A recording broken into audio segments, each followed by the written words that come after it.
Olá, eu sou Tabata Moretson, publicitária, especialista em comunicação assertiva e gestão de crises de imagem. E a ideia aqui é trazer para vocês um curso que os ajude a incorporar no seu dia a dia ferramentas de comunicação que permitam uma melhor relação com os pacientes, evitar e gerir, se necessário, crises de imagem e, claro, impulsionar o seu negócio médico. Vejam, o cenário social atual alimenta a possibilidade de uma crise de imagem no exercício da medicina. Na última década, observamos um aumento expressivo nas demandas judiciais na área de medicina no Brasil. O crescimento do número de processos ético-profissionais nos conselhos regionais e federal de medicina foi de cerca de 250% nesse período. Esse cenário é reflexo de uma tendência mundial. Nos países desenvolvidos, a prática da medicina já apresenta essa realidade. Atualmente, aproximadamente 7% dos médicos brasileiros enfrentam algum tipo de processo, seja na área civil, criminal ou administrativa. Comparando com a média dos Estados Unidos, onde 9% dos médicos possuem processo, vemos que estamos bem próximos da média da cultura mais litigante do mundo. Bom, aí vocês devem estar se perguntando, ok, mas o que eu posso fazer para evitar uma crise de imagem a partir de um problema?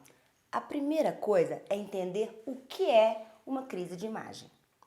Vamos às características de uma crise. Primeira coisa é entender as características de uma crise de imagem. A primeira delas, e a mais interessante, é que a crise de imagem não tem dia e nem hora para acontecer. Ou seja, você não tem controle sobre isso. Essa crise, esse problema vai surgir no momento que você está muitas vezes ali no seu dia a dia, exercendo sua medicina, conversando com o paciente e do nada essa crise acontece, ela cai na sua cabeça. Então esse é o primeiro ponto. Claro, nós temos ferramentas e a gente vai ver para prevenir crises de imagem, mas a gente tem que ter em mente que ela, muito provavelmente, em algum momento da sua vida, da sua trajetória médica, vai acontecer um problema com potencial de virar uma crise de imagem. Segunda característica, a crise quase sempre representa um passivo, um arranhão na imagem. Fazendo uma analogia aqui, né? A crise de imagem, ela deixa uma cicatriz, gente. Só que ela pode ser uma cicatriz bem fininha, bem feitinha, sabe aquela cicatriz fininha? Ou ela pode ser aquela larga, feia, escura. Isso vai depender justamente de como que você enfrentou essa crise, de como que você fez a gestão dessa crise. Terceiro ponto, gente. A crise será constantemente lembrada. Como assim? Como assim que mesmo que depois que a crise passa, então tem um problema, ele vira uma crise, você faz a gestão dessa crise, o tempo passa e essa crise é lembrada. Vou contar um caso aqui para vocês, por exemplo, um caso de cirurgia plástica com óbito da paciente. O que uma crise se instala, mídia, o que acontece todo ano. Todo ano, no aniversário do óbito, a família consegue fazer a mídia dar de novo aquela notícia, falar de novo no nome do médico. O que acontece toda vez que o processo anda, porque quando o processo está na justiça, ele demora, ele tem passos.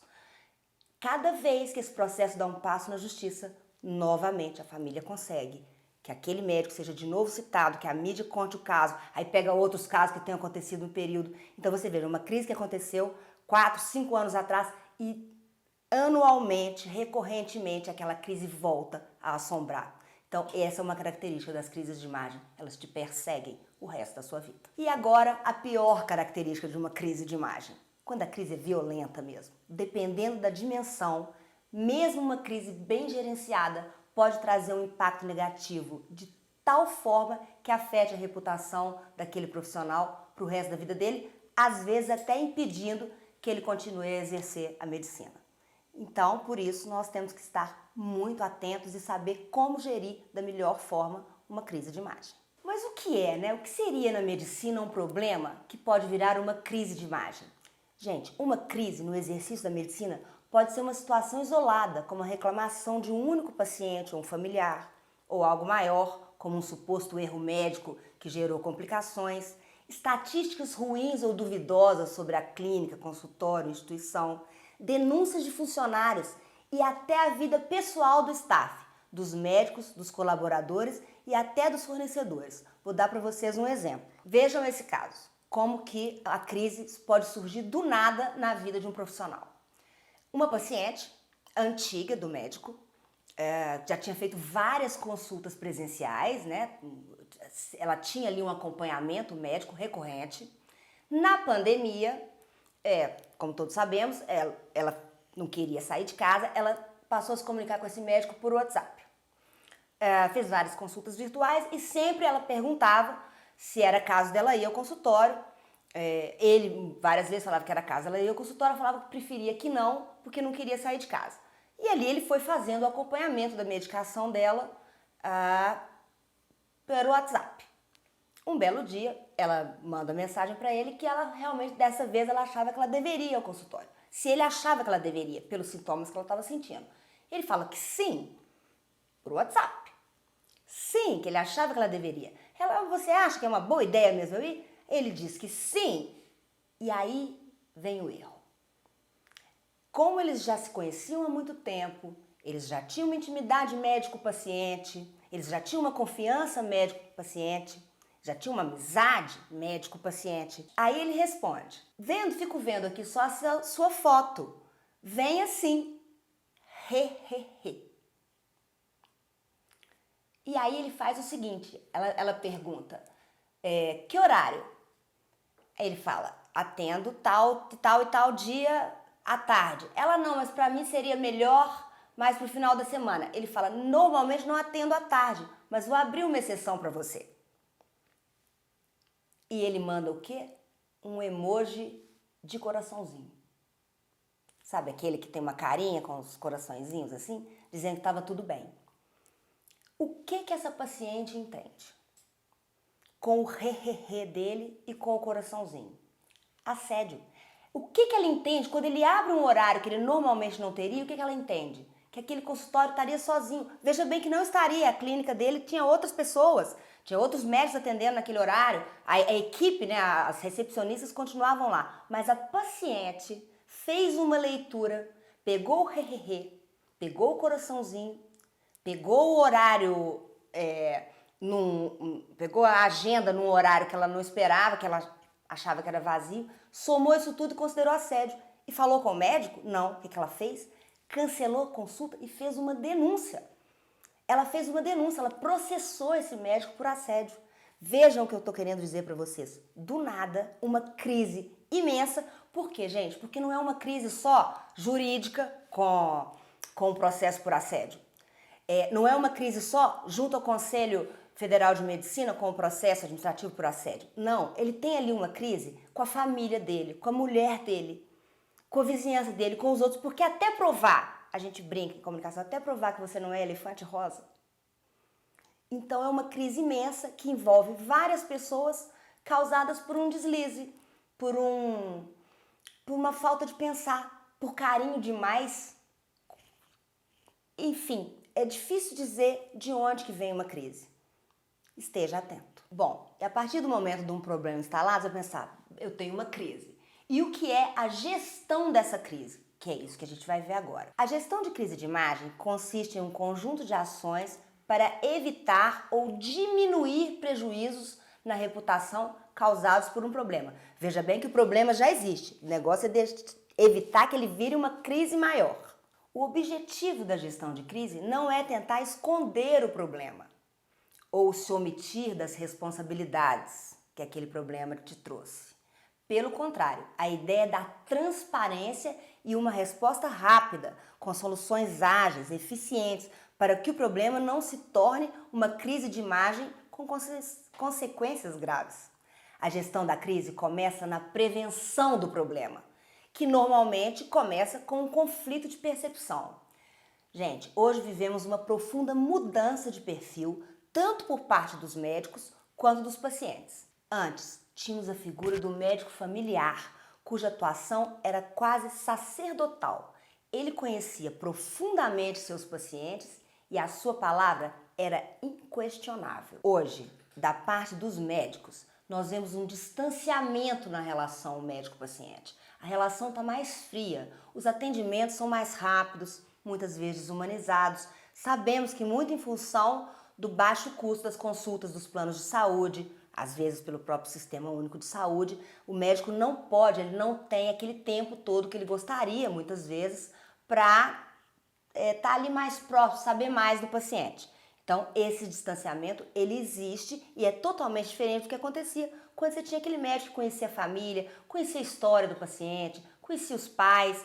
Esse distanciamento, ele vai causar nos pacientes também o sentimento de distância. Então, é uma recíproca isso. Se eu tenho um atendimento que ele é pouco humanizado, que ele é pouco convidativo, que ele é pouco carinhoso até, o meu paciente vai reagir da mesma forma. E como? Como que são os pacientes hoje?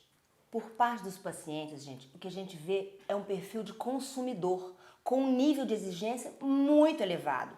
Uma desconfiança em função do excesso de informação. O paciente já vem, ele já antes da consulta, ele já foi no Dr. Google, ele já sabe o que ele tem, ele já sabe qual é o tratamento que ele quer. Então, essa relação, o cara se sente um consumidor, ele não vê no médico uma recíproca, ele vê um distanciamento, ele quer uma resposta rápida para um problema que ele já acha que ele sabe a resposta. E o pior, como há muitas vezes uma demora da justiça nas respostas quando há uma demanda, quando há um conflito, existe também uma sensação de injustiça que faz com que o paciente procure a mídia para ter voz. Ele entende que a justiça vai demorar a dar a ele aquela resposta quando há um conflito, e aí ele procura a mídia. E é aí que a gente tem uma crise de comunicação instalada, uma crise de imagem instalada. E, gente, claro, né? Hoje nós temos o agravante maior, as redes sociais. Antes, o problema tinha que ter uma dimensão, um significado público para interessar os veículos de mídia, tinha que ter algum interesse público. Hoje, na verdade, qualquer um pode literalmente detonar a imagem de um profissional via redes sociais. Temos algumas situações de perigo que a gente precisa observar. O Código de Ética orienta quanto à prática legal da medicina e deve ser rigorosamente respeitado pelos médicos. Mas nós sabemos que no Brasil existem situações caóticas, conflitantes com as limitações da ordem técnica, moral e ética. Hospitais lotados, muitas vezes mal equipados, inviabilizam a excelência de um atendimento pela equipe de saúde. E aqui o perigo à exposição é exponencialmente agravado, porque aí sim, nós temos um sentido da mídia de interesse público em qualquer ocasião, em qualquer problema, em qualquer denúncia. Então nós vamos ter um olhar muito crítico e muito belicoso por parte da mídia em qualquer coisa que aconteça dentro de uma situação de atendimento no serviço público. Bem, aí você está se perguntando, bom, dentro desse cenário de horror, onde uma crise pode cair na minha cabeça a qualquer momento, o que eu posso fazer para me prevenir de uma crise de imagem? A primeira coisa é mapear situações potenciais de risco dentro da sua especialidade, dentro da sua atividade. Então, assim, formou? Entenda tudo o que pode acontecer. Quais são? Já tem estatísticas. Quais são os principais erros? Quais são os principais problemas que acontecem? Foi atender numa unidade de saúde pública? Quais são os principais problemas? Quais são as principais denúncias? Estude um pouco, estude sobre os problemas possíveis dentro da sua especialidade, dentro da sua atividade médica. Segunda coisa que você pode fazer, garantir a documentação, os procedimentos, os processos internos de acordo com as melhores práticas, principalmente para os riscos já mapeados. Aqui eu estou falando na sua clínica, no seu consultório, trabalha numa outra instituição, procure saber os processos que aquela instituição colocou são os mais adequados. Questione a direção do hospital onde você trabalha, questione a direção da clínica que você trabalha. Se a clínica é sua, treine os seus funcionários, implante processos mesmo de gestão que permitam que você tenha controle da documentação, que você tenha certeza que tudo que está acontecendo está sendo devidamente mapeado e documentado. Treine os seus colaboradores e porta-vozes dentro de um discurso único sobre a sua atuação profissional. Todos têm que saber dentro da sua clínica como que os processos acontecem. E o mais importante, manter uma comunicação assertiva com todos os stakeholders para criar o famoso goodwill. Stakeholders, gente, são todas aquelas pessoas que de alguma forma são influenciadas pela nossa atuação profissional. O seu paciente é um stakeholder, o familiar é um stakeholder, os seus colaboradores. Se você atua dentro de uma instituição, de um hospital, todos aqueles funcionários são seus stakeholders, os seus fornecedores são seus stakeholders. Dependendo do tamanho da sua clínica, do seu consultório, a sua vizinhança é seu stakeholder. Então você tem que pensar em como o seu negócio impacta a vida de todas as pessoas e como que a sua comunicação, como ela está sendo assertiva, você está se comunicando da melhor forma com cada um desses públicos? Então, essa comunicação assertiva, como eu disse, é para criar um goodwill. E o que é o goodwill? O goodwill é considerado o valor dos ativos intangíveis da marca, aquilo que a diferencia das demais e é impossível de mensurar em valores financeiros. É a credibilidade, a reputação do seu nome. Quanto maior o seu goodwill, maior a boa vontade que a opinião pública terá com você em uma situação de crise. Eu vou dar aqui para vocês um exemplo, não é um exemplo médico, mas ele dá muita clareza do que é o goodwill. Há anos atrás, a Parmalat, todo mundo conhece a Parmalat, sofreu o seguinte: os fornecedores de leite da Parmalat estavam colocando algo oxigenado no leite, ou algum derivado, que isso conserva o leite. E ficou provado que os diretores da Parmalat sabiam disso, que aquele leite que ela estava recebendo para fazer os produtos, o laticínio lá dela, a diretoria sabia que os fornecedores estavam colocando essa água oxigenada ou derivado, o que seja, no leite. Anos antes, lá nos idos dos anos 90, a Parmalat tinha feito uma propaganda, ela tinha uma comunicação que eram uns bebezinhos vestidos como bichinhos de pelúcia e aquilo elevou o goodwill da Parmalat lá em cima. A Parmalat virou uma das marcas mais queridas do Brasil em função dessa comunicação.